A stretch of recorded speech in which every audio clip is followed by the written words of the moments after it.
예수님께서 이 땅에 오셔서 그 생각만 해도 가슴이 뭉클한 십자가의 은혜를 우리에게 베풀어 주셨습니다.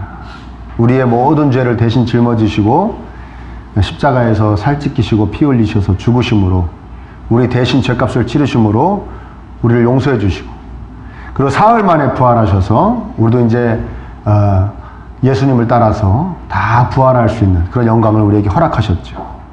그리고 부활하셔서 40일 동안 제자들과 함께 하셨습니다. 그 제자들과 함께 하시면서 하나님 나라에 대해서, 예수님과 함께하는 삶, 예수님을 통해 구원받은 삶이 어떠한 삶인가, 이것에 대해서 쭉 설명을 해주셨어요. 그리고 승천하십니다. 승천하시고 내가 승천해야 성령님께서 너희들에게 오실 것이다, 성령님을 기다려라 하고 승천하십니다. 그러니까 제자들이 그 승천하시는 그 산에서 제자들이 구름 속으로 사라져 가시는 예수님을 계속 쳐다봅니다. 그때 성경에는 이제 흰옷 입은 두 사람이 그들 곁에 섰다라고 얘기하는데 천사들을 이야기하는 것입니다. 천사 둘이 이야기합니다. 11절에 갈릴리 사람들아 어찌하여 서서 하늘을 쳐다보느냐, 너희 가운데서 하늘로 올려지신 이 예수는 하늘로 가심을 본 그대로 오시리라 하였느니라, 이렇게 말씀합니다. 천사들이 하나님을 대신해서 이제 그 제자들에게 이제 이야기를 하는 것이죠. 여기서 확실히 짚고 넘어가야 하는 것 하나 말씀드리려고 합니다. 예수님은 하늘에서 그대로 내려오십니다. 무슨 얘기냐면 첫 번째 오실 때는 여자의 몸을 빌어 오셨습니다. 출산되어져서 우리에게 오셨습니다. 이해되십니까? 마리아의 몸을 빌어서 이 땅에 오셨지만, 두 번째 오실 때는 하늘로 승천하신 그대로 하늘로 그대로 그 육체를 입고 오십니다. 이해되세요? 예. 재림주가 벌써 왔다, 그게 바로 나다 라고 외치는 사람이 제일 많은 나라가 세계에서 우리나라입니다. 위대한 나라입니다. 대한민국. 예. 그래서 제가 신학교 다닐 때 그런 거 연구하는 교수님이 뭐라 하냐면 30명인가 40명이 있다고 그랬어요. 그때 우리나라 안에 내가 재림주다, 내가 예수다, 자신이 예수라고 하는 사람이. 그래서 세계 이단이나 사이비를 연구하는 모든 세계 학자들이 우리나라를 교과서로 생각하고 있습니다. 주 연구 대상. 이단과 사이비 연구하십니까? 예, 연구합니다. 한국 갔다 오셨어요? 아직 못 갔는데요? 그럼 얘기도 하지 말아요. 뭐 이렇게 되는 나라가 바로 우리나라입니다. 그러니까 저는 그렇게 생각해 봐요. 원래 명품이 있는 곳에 짝퉁이 있지 않겠습니까? 우리나라에 명품 성도가 하도 많아서 또 이렇게 짝퉁들도 많다고 그냥 위로하고 싶어요. 네. 근데 중요한 건 뭐냐? 그 재림주들, 자신이 재림주라고 얘기하는 사람들, 출생 연도와 출생지가 있으면 다 가짜입니다. 부모가 있으면 다 가짜입니다. 왜? 그들도 성경을 믿는다고 그러거든요. 성경에 분명하게 뭐라고 그랬습니까? 올라가신 그대로 내려오실 것이다. 아멘입니까? 그 출생증명서가 띄어진다, 뭐 호적등본이 띄어진다, 다 가짜입니다. 근데 제가 여태까지 경험했던 재림주들은 다 학자들이 연구한 결과 엄마, 아버지, 어머니 살아계시고 출생증명서가 다 있습니다. 그러니까 다 가짜입니다. 분명하게 얘기합니다. 자, 제가 오늘 이 본문 말씀에서 자세하게 살펴보기 원하는 말씀은 무엇이냐? 11절에 그 두 천사들이 그 제자들에게 부르는 호칭에 대해서 살펴보길 원합니다. 갈릴리 사람들아, 갈릴리 사람들아, 이렇게 얘기합니다. 여기 두 가지 의미가 있습니다. 첫 번째 의미는 이런 의미입니다. 한번 따라 볼까요? 갈릴리 사람임을 잊지 말아라. 갈릴리는 어디냐면, 여러분들이 뭐 유대 예루살렘의 이제 이스라엘의 지도에 대해서 어느 정도 이제 머릿속에 갖고 있을 겁니다. 여기가 예루살렘이면 저 북쪽 지역, 여기 뭐 사마리아 지역이고 북쪽 지역이 갈릴리 호수가 있는 그 지역이 갈릴리 지역입니다.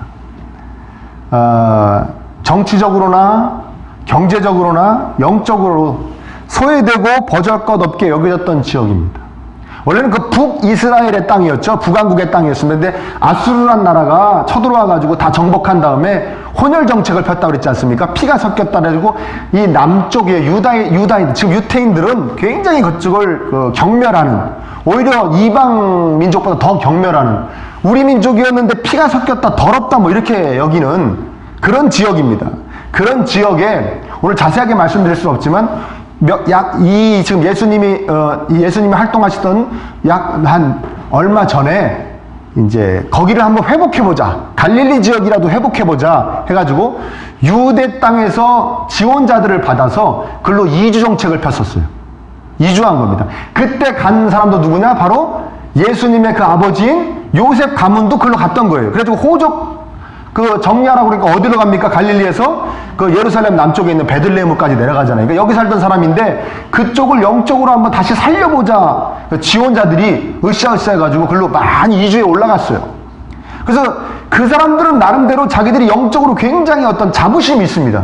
야, 우리가 이렇게 영적으로 이 낙후된 지역을 살리려고 왔던 가문들의 후예들 아니냐. 그런데 그렇지만 이 남쪽 유다 사람들이 보기에는 여전히 좀 양에 차지 않는, 그래서 모든 것이 좀 자기들한테 좀 떨어진다고 생각하는 그런 지역이었습니다. 이해되십니까?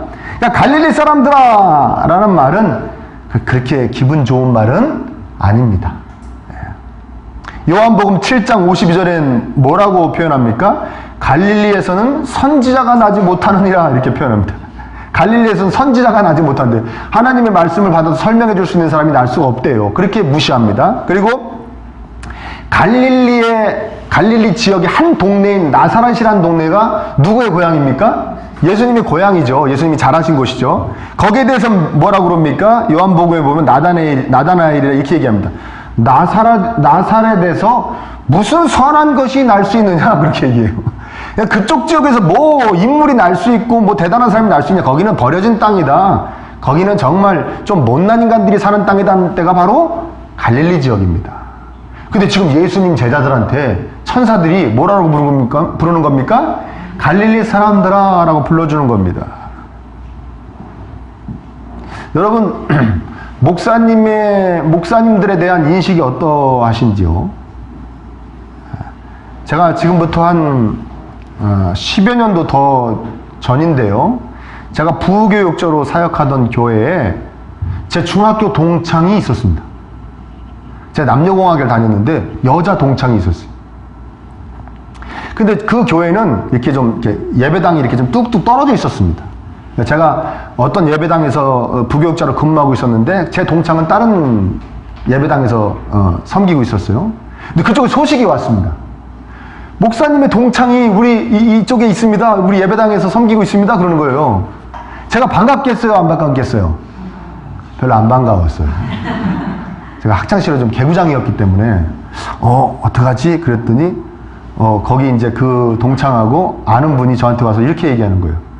그 동창분이 이 기문호가 그 기문호가 맞냐? 이렇게 해서 사진을 어떻게 해서 이렇게 뭐 찾아서 보여줬더니 맞다. 그 동창이다. 그러더래요. 그러면서 뭐라고 얘기했냐? 이렇게 얘기합니다. 이 얘기가 중요한 얘기입니다. 공부 썩 잘했는데 왜 목사가 됐지? 그러더래요. 네? 참 감사했어요. 제가 중학교 때까지 그래도 썩 괜찮았거든요. 고등학교 때 좀 공부를 못했지. 그래서 내심 안심하면서 또 한편으로 생각하는 건 뭐냐면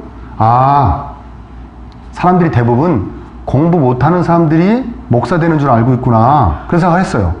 제가 그 시절로 돌아가 봤습니다. 그러니까 제가 어릴 때 뭐 중고등학교 다닐 때도 마찬가지였지만 그때는 텔레비전에서 대학 주요 대학 뭐라 그럽니까 그걸 커트라인 아니에요. 경쟁률이 나왔어요. 기억나십니까? 그때는 쫙 밤에 텔레비전에 기억나세요? 네, 쫙 나오면 제 아는 분들이 딱 보면서 제가 어릴 때 궁금해가지고 신학과는 뭐예요? 그러면 공부 못하는 애들이 가는 데야 그랬어요. 기억나세요? 또 우리 집안만 그랬어요. 그래서 제가 그때 알았어요. 맞아, 나도 그렇게 생각했었지. 저 공부 못하는 애들이 신학교 간다고 생각했었지, 신학과 간다고 생각했을 그랬어요. 그런데 여러분 그렇지 않습니다. 목사님들 중에 정말 집안 좋고 믿음 좋은 명문 어떤 믿음의 가문에 또 영특하고 아주 인격도 훌륭한 목사님들, 그런 사람들, 또 공부도 잘하는, 그래서 여러분들이 깜짝 놀랄 그런 대학에서 학부를 공부하고 신학대학원 가고 외국 유학 갔다 오고 이런 분들 굉장히 많이 있습니다. 그러니까 두 가지입니다. 목회자는 두 가지예요. 제가 늘 말씀드리지만 그렇게 좋은 믿음의 집안에서 태어나서 정말 귀하고 믿음도 좋고 신실하고 착해서 내가 얘 좀 써야겠다, 하나님이. 내가 얘 좀 써야겠다 해서 목사 만드는 사람들이 있고, 그게 이제 1번입니다. 2번은 너무 현찮은데 얘는 목사나 시켜야 교회 근처에 있겠다. 목사 안 시키면은 교회도 잘 안 다니겠다 해가지고 억지로 목사로 코를 껴서 교회 근처에다 갖다 놓는 목사들이 있습니다. 저는 1번일까요? 2번일까요? 저는 2번입니다. 죄송하지만 그렇다고 우리 집안이 뭐 되게 이상한 집안이라는 얘기가 아니라 그래도 막 이렇게 믿음의 명문 집안은 아닙니다. 뭐 아버님이 목사님이시고 막 그런 건 아닙니다. 몇 대 걸쳐 뭐 예수님 믿고 그런 것도 아닙니다. 저는 여러 가지 면으로 많이 부족합니다. 저는 2번입니다. 2번인데 저는 2번인 것이 너무나 기쁩니다. 감사합니다. 왜 그런지 아십니까? 제가 목사가 될 만한 사람이 아니었다는 것이 저를 목사를 시켜주신 은혜를 더욱더 저에게 커지게 하기 때문에 그렇습니다. 야, 나 같은 것을 어떻게 말씀을 전하게 하시고 나에게 주신 그 예수님의 은혜를 전하게 하시고 내 안에 있는 예수님을 선포하게 하고 너무 감사하다. 나 같은 것을. 그러니까 그것은 저의 약점이 아닙니다. 오히려 저에게 강점이 됩니다. 아멘입니까? 제자들에게 왜 천사들이 갈릴리 사람들아 여기 얘기하냐면 너희들이 갈릴리 사람이었던 것을 항상 잊지 말라. 이 중에는 나중에 초대교회 전체에 대장이 되는 사람도 나오고, 아멘. 두고두고 후세에게 존경받을 만한 인물들도 많이 나옵니다. 그들에게 천사가 이야기하는 겁니다. 하나님 말씀하시는 것이죠. 너희들이 이 다음에 어떻게 되든지 간에 너희들이 얼마나 천박하고 소외된 지역의 출신들, 그래서 사람들에게 손가락질 받고 사람들에게 따돌림 당했던 그런 사람들이었다는 것을, 그럼에도 너희들 같은 존재들에게 예수님이 피 흘리심으로 당신의 복음을 맡기셨다는 것을 늘 잊지 말아라. 늘 잊지 말아라. 그래야 너희들은 정말 너희들에게 맡겨준 그 복음 전파의 사명을 잘 감당할 수 있을 것이다. 아멘입니까? 네. 이들이 만약에 그것을 잊어버린다면 자기가 이 야고보 사도 같은 경우에는 초대교회의 총회장이었어요. 모든 교회를 지휘할 수 있는, 진두지휘할 수 있는 총회장이었어요. 야고보 사도 같은 경우에는. 그럼 그 야고보 사도가 그 정도 지위에 있는데 갑자기 막 사람들이 끌어다가 막 옥에 가두고 막 매질을 하고 막 그러면 그것을 견뎌낼 수 있겠습니까? 견뎌낼 수 없죠. 뭘 잊어버리면 견뎌낼 수 없습니까? 내가 얼마나 비참한 존재였는데 이 비참한 존재에게 하나님의 사랑이 전해졌다는 것. 그래서 내가 그동안 뭐 총회장을 해먹었던 뭐 대단한 초대교회의 대장이 되었던 그건 다 나 같은 갈릴리 사람들에게 부어주신 하나님의 은혜였음을 잊지 않을 때 그 모든 수모와 고난을 견뎌낼 수 있는 것이죠. 여러분 이해되십니까? 그래서 천사가 제자들에게 얘기하는 겁니다. 너희들 갈릴리 사람이었음을 잊지 말아라. 갈릴리 사람이었음을 잊지 말아라. 여러분 우리도 잊지 말아야 될 줄 믿습니다. 우리가 어떤 존재였는지를 잊지 말아야 됩니다. 여러분 우리는 정말 무가치하고 비참한 존재였습니다. 5분 앞도 모르는 존재, 내 힘으로는 나의 영혼과 육체를 어떻게 지켜낼 수도 없는 존재, 죽고 나면 저 뜨거운 불구덩이에 들어가서 영원히 죽지도 못하면서 고통을 당할 존재였는데 우리를 위하여 예수님이 오셔서 우리를 사랑하시고 우리 대신 죽어주셔서 우리를 그 모든 악에서 그 저주에서 건져내시고 그 위대한 하나님의 아들, 딸이라는 그 놀라운 지위를 허락하신 줄 믿습니다. 그걸 잊지 말아야 됩니다. 내가 얼마나 비참한 존재였는지를. 그리고 그 비참한 존재를 사랑해 주신 그 하나님의 사랑, 예수님의 은혜 늘 잊지 않아야 될 줄 믿습니다. 그래서 천사들이 오늘 우리에게도 얘기하는 겁니다. 하늘을 바라보고 있는 우리에게 얘기하는 겁니다. 너희들이 갈릴리 사람이었다는 것을 잊지 말아라. 세상적으로 별 볼 일 없는 사람이었다는 것을 잊지 말아라. 제가 여러분들이 내가 갈릴리 사람이었다는 것을, 내가 정말 보잘것없는 사람이었다는 것을 늘 깨닫고 믿고 또 내 안에서 늘 되새기면 우리는 늘 삶이 행복할 줄 믿습니다. 아멘? 내가 이랬었는데 이렇게 됐구나. 제가 제일 싫어하는 그 어떤 문장이 있습니다. 문장이 있습니다. 아시는 분도 있을 거예요. 뭐냐면 이겁니다. 제가 예수님 믿기 전에는 아주 잘 나갔거든요. 그 문장 굉장히 싫어합니다. 네. 예수님 믿고 나서 정말 잘 나가게 된 겁니다. 아멘입니까? 왜 이렇게 아멘이 적습니까? 이건 무슨 조합입니까? 예수님 믿고 제일 잘 나가게 된 겁니다. 예수님 믿고 제일 잘 된 겁니다. 아멘? 예수님 믿고 제일 행복하게 된 것입니다. 예수님 믿고 제일 복받은 것입니다. 그걸 잊지 말아야 됩니다. 나는 갈릴리 사람이었습니다. 요새 우리 맥체인 성경 읽기표에 대해서 마태복음에 대해서 이제 마태복음 이렇게 묵상하고 있지 않습니까? 제가 어저께인지 그저께인지 묵상을 했는데요. 마태복음 마태가 쓴 겁니다. 마태는 예수님의 제자, 12제자 중에 하나입니다. 마태가 쭉 글을 쓰면서, 이제 마태복음을 쓰면서 뭐라냐면, 자신을 뭐라고 얘기하면, 세리마태라고 소개합니다. 다른 복음서에서는 세리마태라고 소개하지 않습니다. 레위라고 소개합니다. 유대식 이름 레위라 소개하거나 마태라 소개합니다. 마태복음에서만 자기가 쓴 데서만 자기를 세리라고 씁니다. 세리는 뭡니까? 로마를 대신해서 유태인들에게 세금 걷어다가 로마에 바치는 사람들이었습니다. 세금 징수원들이었습니다. 우리 일제시대로 얘기하면 앞잡이들인 겁니다. 앞잡이들. 일제 앞잡이들. 그래서 유태인들은 그 세리들을 아주 경멸했습니다. 그러면서도 함부로 할 수 없는. 왜? 돈을 뺏어가니까. 그래서 그 돈을 로마에서 한 사람 앞에 2,000원씩 걷어오라고 그러면은 5,000원씩 걷어가지고 2,000원 세금으로 바치고 3,000원 떼먹고 그러던 게 세리들입니다. 얼마나 현찮고 사람들이 경멸한 인간들이었습니까? 자기들끼리 사돈 맺고 자기들끼리 친구했습니다. 사람들이 친구도 안 해주고 사돈도 안 맺었습니다. 그게 바로 세리입니다. 근데 마태가 굳이 자기를 왜 세리마태라고 고백합니까? 자기가 세리였던, 갈릴리 사람이었던, 갈릴리에서 세리짓 했어요. 갈릴리에서. 자기가 세리였던 그렇게 비참한 존재였는데 예수님이 자기를 위해서 피 흘리심으로 자기를 제자 삼아 주시고 구원해 주신 것이 너무나 감격스러우니까 그것이 자기의 과거가 부끄러운 것이 아니라 오히려 자기의 과거를 돌이킬수록 자기가 되새길수록 그 예수님이 은혜가 더욱더 커지기 때문에 자기가 자신을 그렇게 소개하는 겁니다. 세리마태, 갈릴리의 세리마태, 정말 비참한 존재였던 마태입니다. 근데 하나님의 이런 복을 받았습니다. 저는 이 마태의 고백이 저와 여러분들의 고백이 되기를 간절히 축원합니다.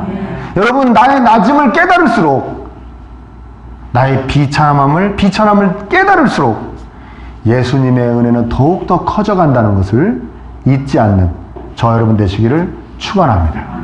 아멘. 두 번째는 갈릴리 사람들아, 또 이런 의미도 있습니다. 우리 한번 따라해 볼까요? 계속 갈릴리 사람으로 살지 마라.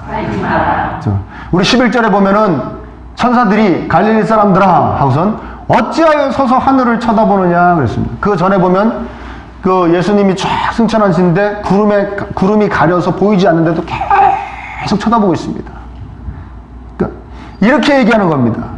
너희들 왜 그렇게 맥없이 예수님이 올라가신 하늘을 계속 뚫어져라 쳐다보느냐? 한없이 쳐다보느냐? 왜 그러고 있느냐? 제자들이 왜 그렇게 쳐다봤냐면요, 결론부터 말씀드리면 이겁니다. 예수님 그냥 그렇게 맥없이 휙 올라가 버리시면 어떡합니까? 그런 거예요.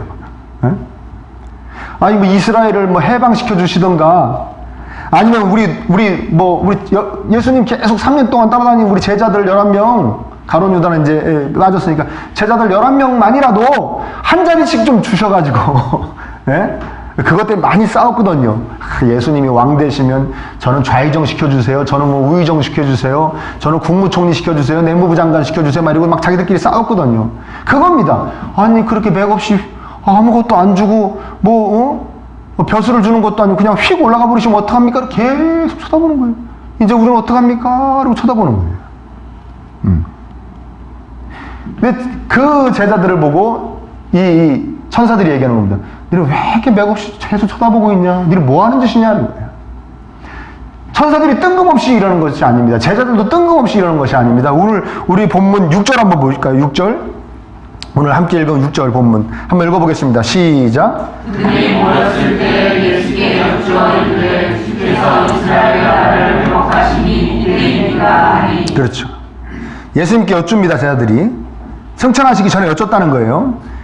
주께서 이스라엘 나라를 회복하심이 이때니까, 이때는 무슨 날이냐면 여러분 그 4절에 보면 예루살렘을 떠나지 말고 내게서 들은 바 아버지께서 약속하신 것을 기다리라 그러죠. 약속하신 것이 뭐냐? 5절에 보면 요한은 물로 세례를 베풀었으나 너희는 몇 날이 못 되어 성령으로 세례를 받겠다 그랬어요. 그러니까 이때가 뭐냐면 성령으로 세례받는 날이에요. 구약의 요엘서를 비롯한 많은 책에서 뭐라냐면 하나님께서 내 신 성령을 너희들에게 부어줬을 때 이 세상이 완전히 바뀌어버릴 것이다. 막 그렇게 막 아주 놀랍게 바뀌어버릴 것이다. 그걸 여호와의 날이라고 합니다.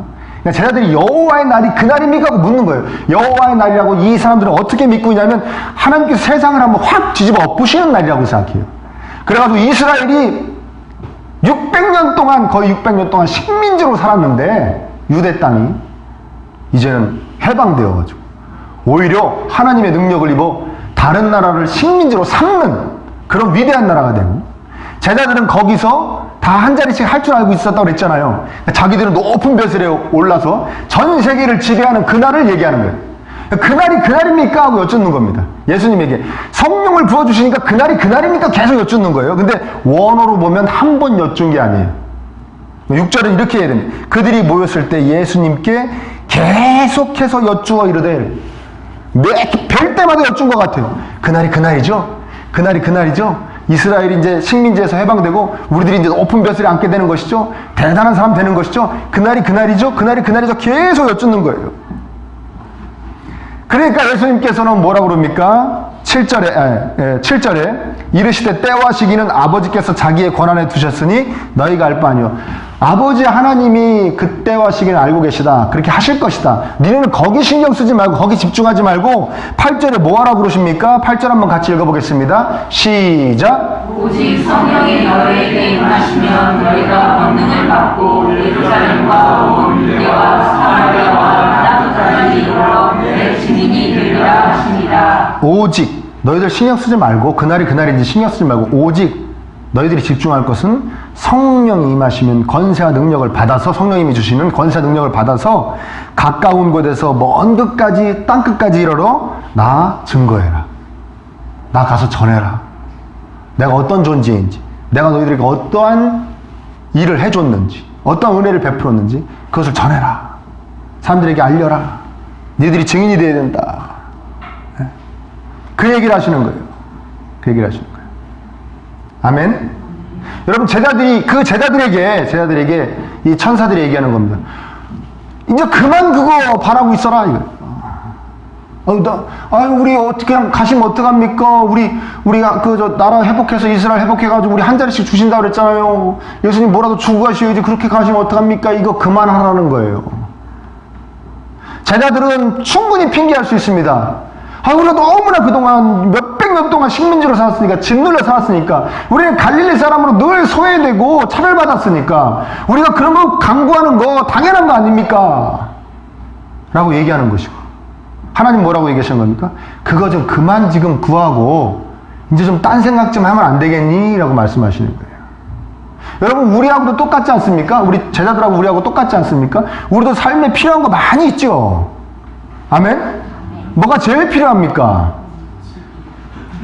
집이요? 돈이라고 그럴 줄 알았더니 또 집이라고 그러시는 분이 계시네. 집도 필요하고, 뭐 돈도 필요하고, 건강도 필요하고, 애들도 좀, 잘 돼야겠고, 앞길이 열려야겠고, 막 많이 필요하시죠? 그렇죠? 그리고 계속 쳐다보는 거예요. 그 쳐다보는데, 하나님 말씀하시는 거예요. 천사들의 입술을 통해서. 야, 뭐 그거 쳐다보고 있냐? 그런 것만 바라보고 있냐? 응? 이 갈릴리 사람들아. 그런 거예요. 갈릴리 사람들아. 하나님 말씀하시는 겁니다. 맨날 하나님 바라보면 뭐 안 줘요, 뭐 안 줘요 하고 있으면 너희는 계속 갈릴리 사람들이야. 아멘? 보잘것없는 인생들. 에이, 역시 뭐 예수님 믿는다고 그래도 나하고 그냥 목표가 똑같구만. 오로지 돈이고 건강이고 재미나게 사는 거고 애들 잘 되는 거 보는 거고 나하고 똑같구만. 뭐 대단치도 않네. 이 보잘것없는 인생, 갈릴리 사람으로 사는 것이고. 아멘입니까? 그걸 뛰어넘어서 조금 전에 얘기했던 예수님의 명령대로 내가 예수님 전해야겠다. 내가 예수님의 사랑을 다른 사람에게 전해야겠다. 마음 먹고 거기에 집중하면 너는 사도가 되는 것이고. 아멘입니까? 예수님의 참된 제자가 되는 것이고. 그거 깨달은 걸 깨달으라고 그러시는 거예요. 그래서 말씀하시는 겁니다. 갈릴리 사람들아 말씀하시는 거예요. 사도로 살려고 그러냐? 갈릴리 사람으로 살려고 그러냐? 갈릴리 사람으로 살지 말아라. 아멘? 여러분 기독교를 오해하지 마시기 바랍니다. 기독교는 하나님에게 늘 뭔가를 맨날 구해서 받는 것이 기독교가 아닙니다. 기독교는 뭐냐? 내 안에 예수님이 임하시고 내 안에 임하신 예수님을 계속해서 세상에 뿌려내는, 전하는 것이 기독교임을 믿으시기를 축원합니다. 아멘. 더 간단하게 얘기하면 하나님께 받아 계속 전하는 게 기독교예요. 근데 우리 그렇게 합니까? 거기에 집중합니까? 아니면 하나님께 뭔가를 끊임없이 받기만을 집중합니까? 하나님한테 끊임없이 받기만을 집중하는 사람은 갈릴리 사람이라는 거예요. 사람들한테 존귀한 존재가 될 수 없다는 거예요. 아멘. 여러분 우리 기독교에서 전문 용어로 이런 얘기 있죠. 시험 들었다는 얘기죠. 시험 들었다. 그걸 세상적 용어로 얘기하면 뭡니까? 삐졌다래요. 근데 참 우리 참 기독교는 멋있는 것 같아요. 시험 들었다. 그렇죠. 세상 사람들 들으면 저게 뭔 얘기인가 그럴 거야 아마. 그 삐졌다예요. 왜 삐집니까? 우리 이 기독교 사람들 빼고 그냥 세상적으로 일반적으로 우리 왜 삐집니까? 네? 왜 삐집니까? 자기가 집중하고 있는 걸 건드리면 삐집니다. 대부분 그겁니다. 상처받았다. 충격적인 말을 들었다. 그래서 뭐 멘탈이 붕괴됐다. 그런 거예요. 나 굉장히 외모에 신경 쓰고 있는데 거기에 집중하고 있는데 누가 아유 너는 왜 오늘 옷을 그렇게 입고 나왔니? 그러면 이제 완전히 시험 드는 거예요. 그래요 안 그래요? 네? 오로지 나는 돈이 너무 좋아. 돈밖에 몰라. 돈을 많이 벌었으면 좋겠어. 돈이 많이 벌어서 막 의수되고 싶은데 어디 딱 갔는데 돈 없다고 조금 나를 괄시하는 것 같아? 그럼 시험 드는 거예요. 네? 저만 그래요. 동의 안 하는 표정은 뭐예요? 나 우리 애들이 너무 귀에 이뻐. 이것들 어떻게 해줄까 그냥 막 너무 이뻐갖고 안 자랐으면 좋겠어. 그대로 있었으면 좋겠어. 너무 귀여워 막 그러는데 누가 우리 애들한테 야 니네 집 애들은 뭐 어쩌고 딱 그러면 시험 드는 거예요. 그래 안 그래요? 그래요. 자기는 굉장히 능수능란하고 똑똑하고 지혜롭다고 생각하는데 누가 자기한테 아유 왜 그런 어리석은 짓을 했어? 그러면 난리 원수 되는 거예요. 그건 뭡니까? 다 집중하고 있는 거예요. 집중하고 있는 것이죠. 그런데 오직 하나님의 명령 받아서 복음 전하는 것에 집중하는 사람은 시험 들까요? 안 들까요? 네? 시험 절대 안 들어요. 왜? 누가 뭐라고 그래서 뭐라고 자기는 복음 전하기 때문에. 아멘? 그 복음 전하면 원래 복음 전하면 다 복음 받아들이는 거 아니잖아요. 성경에도 나오잖아요. 아멘입니까? 거기에서 오는 뭐 어떤 뭐 공격, 반격, 또 스트레스 그 전혀 시험 들지 않아요. 그냥 기도거린 거예요. 하나님 더 전도 잘하게 해주세요. 더 예수님의 증인 되게 해주세요. 능력 주세요. 권세 주세요. 기도할 내용이지 그거로 시험 들지 않아요. 제가 왜 이 말씀을 드리냐면요. 여러분 한번 따라합니다. 그만 위로받고 이제 좀 위로하자. 우리 기독교가 우리 교회가 어쩌다가 이렇게 되는지 모르겠어요. 맨날 뭐 하나님한테 위로받아야 돼요. 뭐 내 속의 상처 뭐 치료해 주세요. 너무 아파요. 물론 그런 치유와 회복의 역사가 있어야 될 줄 믿습니다. 근데 그 상처는 도대체 몇십 년을 갖고 사냐고요. 그 맨날 위로해달라고 그러고 맨날 그리고 눈물 왜 흘려요? 맨날 그 상처 보고 흘려요. 예수님의 은혜가 감격스러워서 너무나 감사해서 나 같은 갈릴리 사람을 위해 피 흘리고 살찌키신 것이 너무나 감사해서 흘리는 눈물이 아니라 저 이렇게 상처가 많아요. 이것 때문에 아파요. 흘리는 거. 그걸 뭐라 그러냐? 한풀이한다고 그러는 거예요.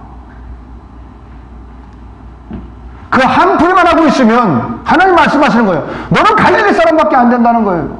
너는 보잘것없는 존재밖에 안 된다는 거예요. 너 예수님 안 믿는 사람하고 똑같은 존재밖에 안 된다는 거예요. 이제 십자가의 은혜로 은혜를 받았으니 위로를 받았으니 이제 좀 나 좀 위로해 주세요. 내 안 좀 청소해 주세요. 내 안 좀 치료해 주세요. 라는 것보다 나 위로해 주세요 하는 것보다 하나님 이제 저 좀 다른 사람 좀 위로해 주는 사람 되게 해주세요. 아멘입니까? 다른 사람 좀 신나게 해주는 사람 되게 해주세요.